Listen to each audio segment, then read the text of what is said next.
দেখে কি বিশ্বাস করতে পারছেন যে এই গোলাপ জামুনগুলো ছানা ক্ষীর ছাড়া শুধুমাত্র দই দিয়ে বানানো?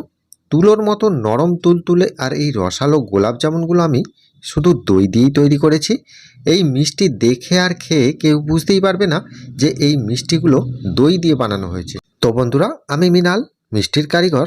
নমস্কার বন্ধুরা, বেঙ্গল সুইটস চ্যানেলে আপনাদের সকলকে স্বাগত জানাই। আজকে আমি আপনাদেরকে দেখাবো একটা নতুন ধরনের গোলাপ জামুন মিষ্টির রেসিপি, যেটা দেখলে আপনি অবাক হয়ে যাবেন। কারণ এই রেসিপিটা বানাতে এক ফোঁটা ছানাও কিন্তু এখানে ব্যবহার করা হয়নি। কোনো রকম ছানা তৈরি ঝামেলা ছাড়াই আপনারা বাড়িতে খুব সহজে অল্প সময়ের মধ্যে কিভাবে এই গোলাপ জামুনটা একদম ছানার গোলাপ জামুনের মতো তৈরি করতে পারবেন, সম্পূর্ণই আজকের ভিডিওতে আপনাদেরকে দেখিয়ে দেব। সবার প্রথমে এখানে যেহেতু আমরা দই গোলাপ জামুন বানাবো, তাই এখানে আমি নিয়েছি মেজারিং কাপে মেপে হাফ কাপের মতো টক দই। এই টক দইটার মাধ্যমে কিন্তু এই গোলাপ জামুনটা বানানো হবে। কিন্তু শুধু টক দই নয়, এতে কিন্তু অনেক রকম উপকরণ আছে, সেগুলো দিতে হবে। তো এখানে যে একটা প্রসেস আছে ডোটা তৈরি করার, এই প্রসেসটা কিন্তু মন দিয়ে দেখতে হবে। কারণ এই প্রসেসটা যদি আপনারা সঠিকভাবে তৈরি করতে পারেন, তাহলে কিন্তু গোলাপ জামুনের ভেতরে কোনো আঠিয়া হবে না, আর ভেতর পর্যন্ত একদম পারফেক্টভাবে রসটাও ঢুকবে, নরম তুলতুলে হবে, আর খেতেও কিন্তু অসাধারণ একটা টেস্ট হবে। তাহলে এখানে সবার প্রথমে যেভাবে আমি কাজটা করছি সেটা একবার দেখতে থাকুন। মিক্সিং বোল আমি নিয়ে নিচ্ছি।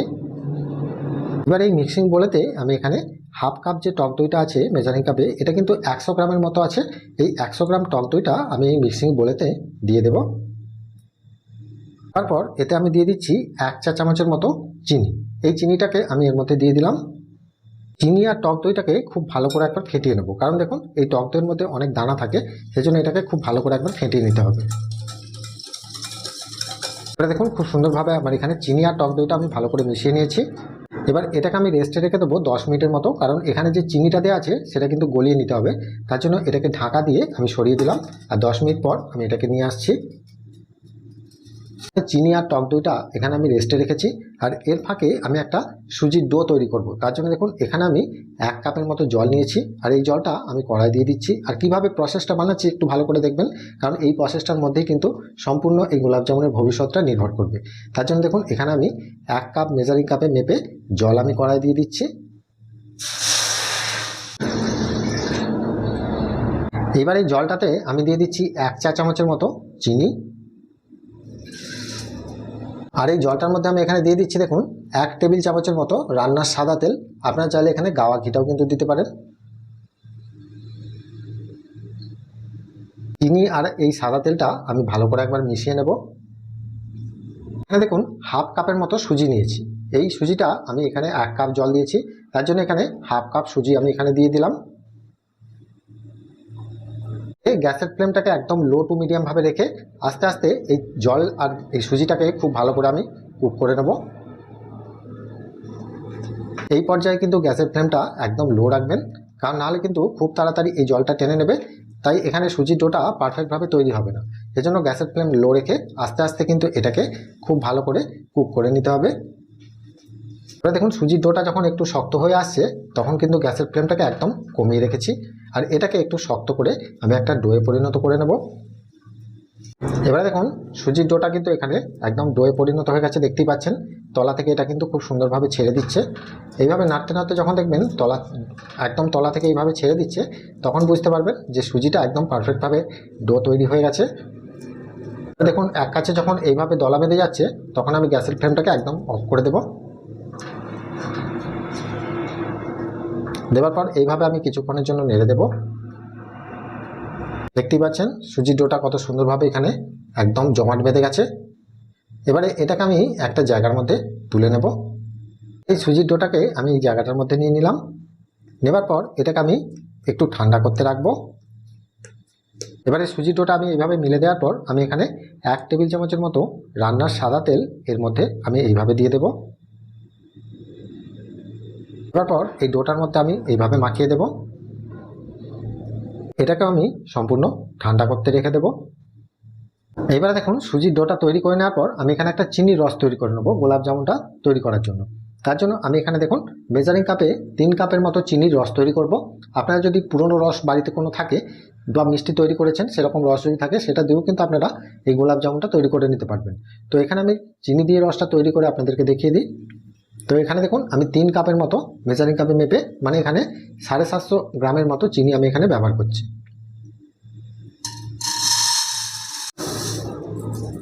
2 কাপ আমি এখানে দিয়ে দিলাম, আরও 1 কাপ দিয়ে দিলাম, মোট 3 কাপের মতো আমি এখানে চিনি দিয়ে দিলাম। এই চিনিটার জন্য আমি এখানে জলটা দিয়ে দেবো। দেখুন 3 কাপ চিনির জন্য আমি এখানে জল দিয়ে দিচ্ছি সেম পরিমাণে, মানে 3 কাপ চিনি 3 কাপ জল আমি এখানে ব্যবহার করি।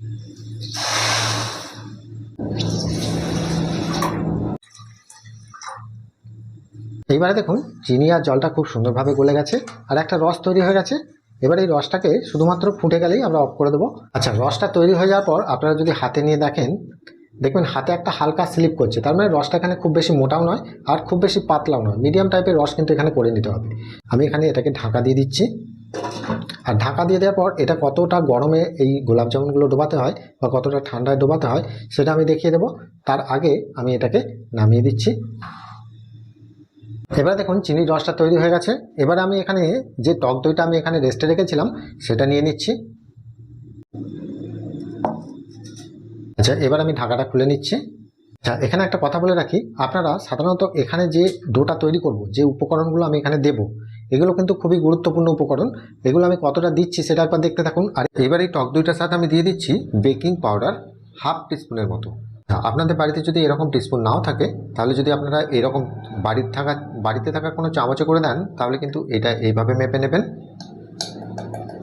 বুঝতে পারছেন? ঠিক এতটা পরিমাণে কিন্তু হাফ চামচের মতো আমি দিয়ে দিলাম। এরপর আমি এখানে দিয়ে দেবো বেকিং সোডা বা খাবার সোডা। আমি যতটা পরিমাণ এখানে বেকিং পাউডার নিয়েছিলাম হাফ টিস্পুনের মতো, তার অর্ধেক পরিমাণ এখানে বেকিং সোডাটা দিতে হবে। তো এখানে আমি এটা দিয়ে দিলাম। এখানে দিয়ে দিচ্ছি ফ্লেভারের জন্য, দেখুন ভ্যানিলা ফ্লেভার 2 থেকে 4 ফোঁটা। আপনারা যদি ভ্যানিলা ফ্লেভার না দিতে চান তাহলে আপনারা ছোটো এলাচের গুঁড়োটা এখানে দিতে পারেন। আর এই সমস্ত উপকরণগুলো দিয়ে একবার ভালো করে এটাকে মিশিয়ে নিতে হবে। এটাকে 30 সেকেন্ড ধরে একটু ভালো করে মিশিয়ে নেবেন। আর খুব ভালো করে মিশিয়ে নিলে দেখবেন এটা খুব সুন্দরভাবে ফুলে যাচ্ছে। এটা ভালো করে মেখে নেওয়ার পর আমি এতে দিয়ে দিচ্ছি গুঁড়ো দুধ। আমি এখানে আমুল দুধটা ব্যবহার করেছি, আপনারা চাইলে যে কোনো গুঁড়ো দুধ এখানে ব্যবহার করতে পারেন। গুঁড়ো দুধটা আমি এখানে নিয়েছি 2 চা চামচের মতো।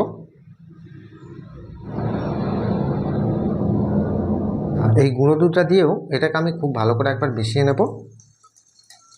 এবার এতে আমি দিয়ে দিচ্ছি 1 কাপের মতো ময়দা। এখানে 1 কাপ ময়দা মেজারিং কাপে নিয়েছি, এটা সাধারণত 125 গ্রামের মধ্যেই হবে। তো আপনারা চাইলে ময়দার পরিবর্তে আটাটাও ব্যবহার করতে পারেন। তো এখানে 1 কাপ ময়দা আমি প্রথমে দিলাম। এখানে দেখুন আরও হাফ কাপ ময়দা আমি এখানে নিয়েছি। এই ময়দাটা আমি এখন দেব না, তো এটা মাখার সময় আমি দেব। এরপর দেখুন এখানে যে আমি সুজির ডোটা তৈরি করে রেখেছি সেটা কিন্তু অনেকটা ঠান্ডাও হয়ে গেছে। এবার এই সুজির ডোটা আমি এর মধ্যে দিয়ে দেব।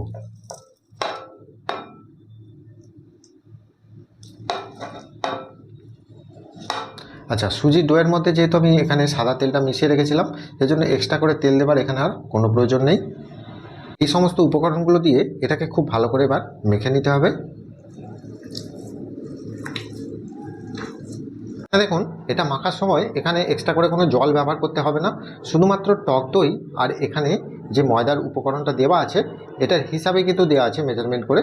তাই এই সঠিক পরিমাণ মেজারমেন্টে যদি আপনারা এইভাবে করেন, দেখবেন এটা কিন্তু কোনো রকম জল বা কোনো রকম দুধ দিয়ে মাখার কোনো প্রয়োজন নেই। শুধু এই দইটা দিয়েই কিন্তু এটা খুব সুন্দরভাবে মাখা হয়ে যাবে। এবার দেখুন মাখতে মাখতে এটা দেখতে পাচ্ছি হাতের মধ্যে খুব বেশি জড়িয়ে যাচ্ছে বা চিটচিটে হয়ে গেছে। সেজন্য আমি এখানে যে হাফ কাপ ময়দাটা নিয়েছি, এই ময়দা থেকে কিছুটা পরিমাণ ময়দা আমি দেবো, সবটা নয়।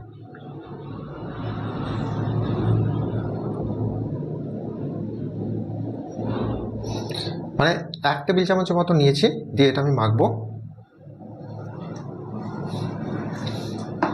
এখানে আর এক্সট্রা করে ময়দাটা ব্যবহার করতে হবে না। ময়দাটা সাধারণত আমি 1 টেবিল চামচের মতো শেষে কিন্তু আমি এখানে ব্যবহার করেছি হাফ কাপ ময়দা থেকে, আর বাকি ময়দাটা আমি রেখে দেবো, এটা কিন্তু আর লাগবে না। আমি খুব ভালো করে মেখে নিচ্ছি। এবার মাখতে মাখতে আপনারা দেখতে পাবেন যে এটা কিন্তু প্রথম অবস্থায় হাতের মধ্যে একটু লেগে যাচ্ছে বা জড়িয়ে যাচ্ছে। তো এখানে ভয় খাবার কিছু নেই, এটা রেস্টে রাখলে দেখবেন এটা খুব সুন্দর সেট হয়ে যাবে আর হাতেও কিন্তু আর জড়িয়ে যাবে না। সাধারণত এটাকে একটু নরম করে মাখতে হবে, নাহলে কিন্তু গোলাপ জামুনগুলো যখন আপনারা পাকাবেন ফেটে যাবে। সেজন্য প্রথম অবস্থায় একটু নরম করেই মেখে নিতে হবে। আমি মেখে নেওয়ার পর আমি এটাকে ঢাকা দিয়ে রেস্টে রেখে দেবো 10 থেকে 12 মিনিটের জন্য। এটা কিন্তু রেস্টে রেখে দিলে দেখবেন খুব ভালোভাবে কিন্তু এটা সেট হয়ে যাবে। এবারে দেখুন 10 থেকে 12 মিনিট আমার এখানে হয়ে গেছে, আর এটাকে আমি রেস্টে রেখেছিলাম। এবার এই ঢাকাটা আমি খুলে দিচ্ছি। হাতে কিন্তু আর লাগছে না, দেখতে পাচ্ছেন সেট হয়ে গেছে খুব সুন্দর। এখানে আমি এই জায়গাটার মধ্যে আমি এটা তৈরি করব, তার জন্য এখানে আমি একটু সাদা তেল দিয়ে দিলাম। এখানটা আমি ভালো করে মাখিয়ে দেবো। দেওয়ার পর হাতে একটু এইভাবে তেল মেখে এই ডোটাকে আমি তুলে নেব।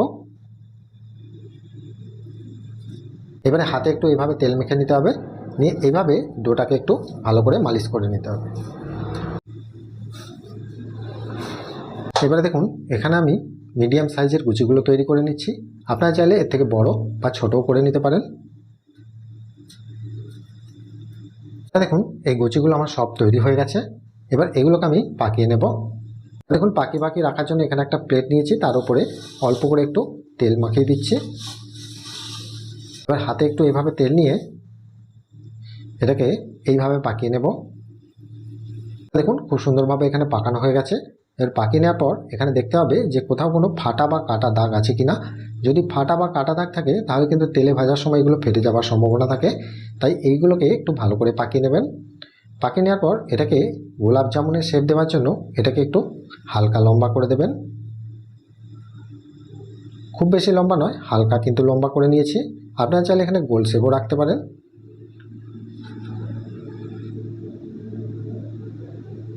এবারে দেখুন সবগুলো গোলাপ জামুন আমার এখানে একদম পারফেক্টভাবে আমি তৈরি করে নিয়েছি। এবারে এগুলোকে আমি ভেজে নেব। আচ্ছা, এগুলো সব তৈরি করে নেওয়ার পর এগুলোকে আমি ভেজে নেব। তার জন্য আমি কড়াতে তেল দিয়ে দিয়েছি। আমি একবারই সবগুলো ভেজে নেব। আপনারা চাইলে অল্প অল্প করেও ভেজে নিতে পারেন। তবে যতবারই ভাজবেন ততবারই কিন্তু তেলের যে টেম্পারেচারটা থাকবে সেটা কিন্তু একই রকমভাবে রেখে ভাজার চেষ্টা করবেন। তাহলে কিন্তু একদম পারফেক্টভাবে এই গোলাপ জামুনগুলো তৈরি হবে।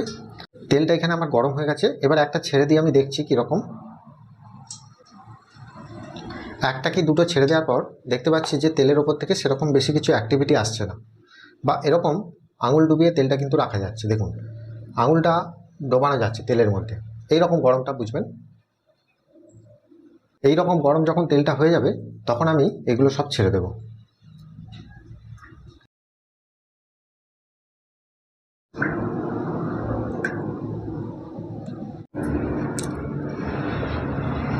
এবারে দেখুন একটা দুটো যখন দেখছেন এরকমভাবে ভাসতে শুরু করছে, তখন এরকম একটা ছান্তায় করে হালকা করে দোল দিয়ে দিতে হবে।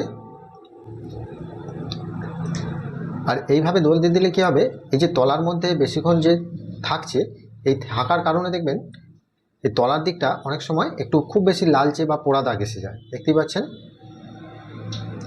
খুব লালচে বা পোড়া দাগ এসে যায়। যদি আপনারা এই ভেসে ওঠার সময়টায় এইভাবে একটু তুলে নিতে পারেন তাহলে দেখবেন তলার দিকটা খুব একটা বেশি পোড়া বা লালচে দাগ আসবে না, চারিদিকটা কিন্তু সমানভাবেই ভাজা হবে।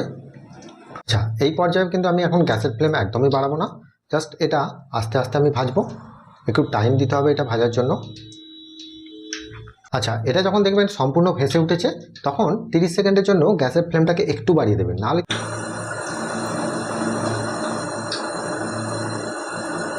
আচ্ছা এবারে দেখুন এখান থেকে একটা তুলে দেখব। যখন দেখবো গাটা হালকা টেনে গেছে তখন কিন্তু এখানে গ্যাসের ফ্লেমটা আর বাড়াবো না, এবারে একটু কমিয়ে দিয়ে আস্তে আস্তে এটাকে ভাজবো।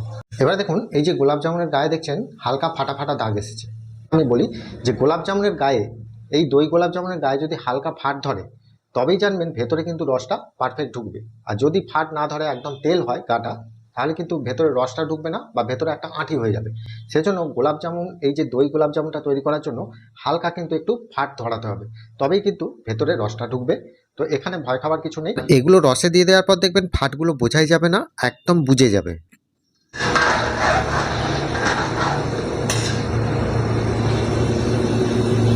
এবারে দেখুন ভাজতে ভাজতে যখন দেখবেন এরকম একটু হালকা কালার এসে গেছে তখনই কিন্তু এগুলোকে তুলে নিতে হবে।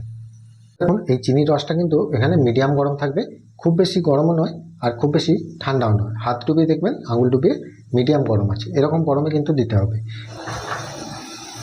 এবার আমি এটাকে এইভাবে তেলটাকে ঝরিয়ে ডাইরেক্ট রসের মধ্যে আমি দিয়ে দেবো।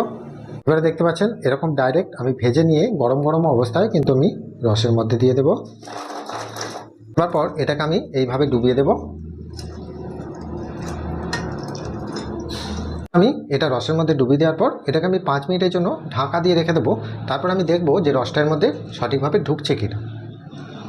এবারে দেখুন 5 মিনিট ঢাকা দিয়ে রাখার পর আমি এটাকে খুলে দেখছি যে ভেতরে রসটা ঢুকছে কিনা। হাতে নিলেই আপনারা বুঝতে পারবেন। যদি খুব নরম হয়ে যায় তাহলে ফোটানোর দরকার নেই। আর এখন দেখছি একটু শক্ত লাগছে, সেই জন্য আমি এটাকে গ্যাসে বসিয়ে দিয়ে আমি 1 মিনিটের মতো একটু ফুটিয়ে নিয়েছি। আর ফুটিয়ে নেওয়ার পর আমি গ্যাসের ফ্লেমটা অফ করে দিয়ে এখান থেকে একটা চেক করে দেখব। আমি হাতে নিলেই বুঝতে পারবেন যে একদম নরম নরম লাগছে। যখন এরকম নরম নরম হয়ে যাবে আর এখানে গরম করার পর ফোটাবার কোনো দরকার নেই। এটাকে ঢাকা দিয়ে আপনারা সাধারণত রেখে দেবেন একদম ঠান্ডা হওয়ার জন্য। একদম ঠান্ডা হয়ে গেলে এর ভেতরে রসটা সঠিক ঢুকে যাবে। আর যে ফাটা ফাটাগুলো ছিল সেগুলোও কিন্তু অনেকটা একদম বুঝে যাবে, বুঝতেই পারবেন না। দেখুন এখানে একদম সম্পূর্ণ ঠান্ডা হয়ে গেছে। এই যে গোলাপ জামুনের গায়ে একটা ফাটা ফাটা দাগ ছিল, এটা কিন্তু বুঝতেই পারা যাচ্ছে না, দেখতেই পাচ্ছেন। আর রসটা যে কত সুন্দর ধরেছে দেখুন, ওই ফাটা ফাটা অংশ দিয়ে রসটা ঢুকে গেছে আর ঢুকে ওই ফাটগুলো বুঝে গেছে। গোলাপ জামুনগুলো কত সুন্দর ফিনিশিংটা হয়েছে শুধু দেখুন। দেখুন প্রত্যেকটা গোলাপ জামুনের কিন্তু আলাদা আলাদা কোয়ালিটি টেস্ট আছে। ছানার গোলাপ জামুনের আলাদা কোয়ালিটি, দই গোলাপ জামুনের আলাদা কোয়ালিটি, ক্ষীরের গোলাপ জামুনের আলাদা কোয়ালিটি। তাই এখানে দই দিয়ে বানানো হয়েছে, এই কোয়ালিটিটা একদম আলাদা। আপনারা একবার বানিয়ে যদি খান তখনই বুঝতে পারবেন যে এর কোয়ালিটিটা কীরকম বা কতটা টেস্টফুল। একটা কেটে দেখাচ্ছি দেখুন, ভেতরে যে কত সুন্দর নরম হয়েছে, একদম রসটা ধরে নিয়েছে। খেতে কিন্তু অসাধারণ। আমি বাড়িতে যেদিন বানিয়েছিলাম সেদিনই কিন্তু আমার বাড়িতে এগুলো সব খেয়ে নিয়েছে, কারণ এটার স্বাদ কিন্তু একদম আলাদা। এটা দোকানে পাওয়া যায় না, এটা বাড়িতেই তৈরি করে খেতে হবে। কোনো দোকানেই কিন্তু এই রেসিপিটা আপনি পাবেন না। তাই একবার হলেও বাড়িতে কিন্তু আপনারা এই দই দিয়ে গোলাপ জামুনটা তৈরি করুন। খুব সহজ রেসিপি, আর এমন কিছু ঝামেলাও নেই, যখন তখন আপনি বানিয়ে নিতে পারবেন। তো বন্ধুরা, আজকের এই রেসিপিটা আপনাদের কেমন লাগলো সেটা আমাকে প্রত্যেকবারের মতো কমেন্টে জানাতে অবশ্যই ভুলবেন না। ভালো থাকবেন, সুস্থ থাকবেন। দেখা হচ্ছে আবার অন্য কোনো মিষ্টি রেসিপি নিয়ে। নমস্কার।